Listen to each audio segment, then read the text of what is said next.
Hey, as they say, army doesn't give you a job, it gives you a life. Good morning, everyone. Today, as we are diving into a journey filled with inspiration and vital understanding of the resilience of a nation. Today, I am speaking about India's defense strategy from 1947 to the till date modern weapons. Um, to uh, to be more clear to the audience, I have included a conversation once I had with my friend. So he asked, bro, why does India always focuses on defense when it's always talking about peace? I said, good question.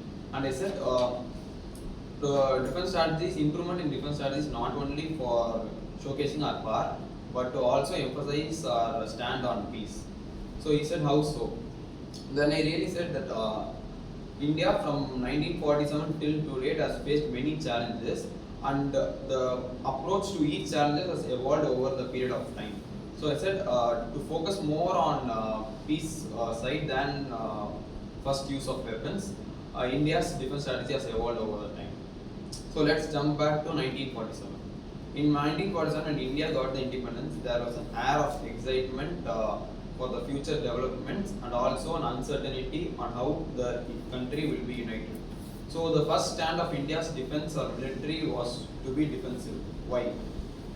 This is because India's main objective in 1947 was to unite all the union territories and states that were not a part of India when we got independence. So, as initial strategies, India's defense was primarily focusing on uniting the nation than to securing our borders with other countries. Then, in 1947 to 1948, the Indo-Pakistan conflict came into context for the Kashmir state. Then India's defense soldiers and other military personnel were courageous, but we were under resourced due to lack of resources from our side. So this was the first wake up call to the Indian defenses and other authorities to improve our defense strategies so that we could protect our borders and secure our nation in the future.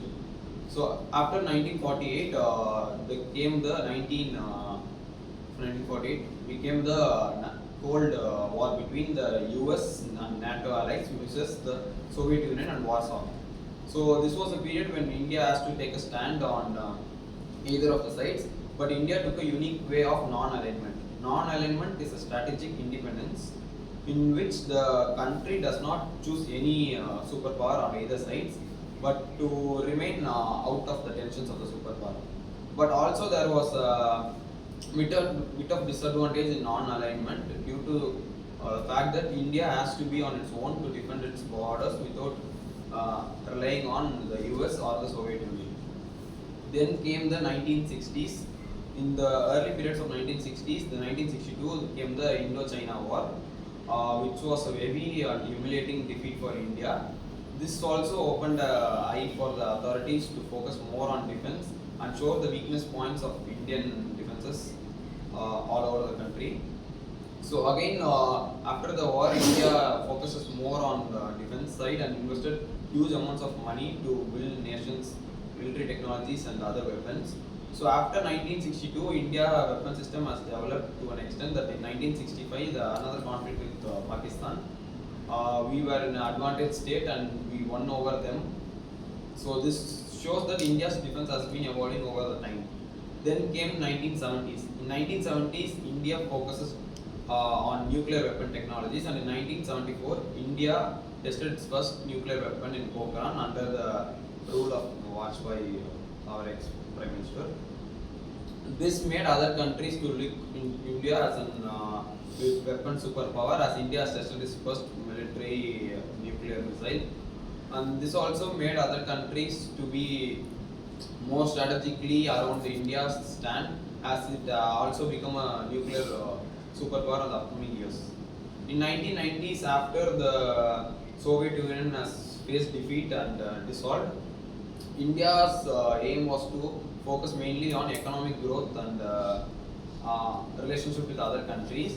But India also focused on testing its future nuclear missiles all over across the countries in testing sites, showing that India is also capable of defending its territory with supreme power under any circumstance to protect its people from attacks. This also India also took the policy of no first use. This means that India will not always use missile first. It is just to prevent other infiltrators to attack the nation under any circumstance or threaten. After the 1970s, the 1990s came. Then the 21st century was a period of modernization for India's defense. India's defense strategies evolved over the period of time, making it to a cutting-edge, own self-made or own-made fighter jets, cyber defenses, and anti-satellite missiles. This also made India to form allies with other countries like the US, Russia, and Israel for their technology development in cyber security and satellite weapons. In 2019, India tested its first anti-satellite missile, which targeted a low-orbit satellite around the Earth, and the target was hit perfectly by the missile. This also shows that India is also capable of not only defending the air, navy, and army ground forces, but also to defend its space territory. To conclude this remarkable journey of India defense, India's key aim was throughout the period was three things: adaptability, resilience, and peace. India was not a sword to other countries, but it was a shield to its people to prevent attackers and infiltrators and to respond in such a way that India protects its people and gives people a freedom to live in peace.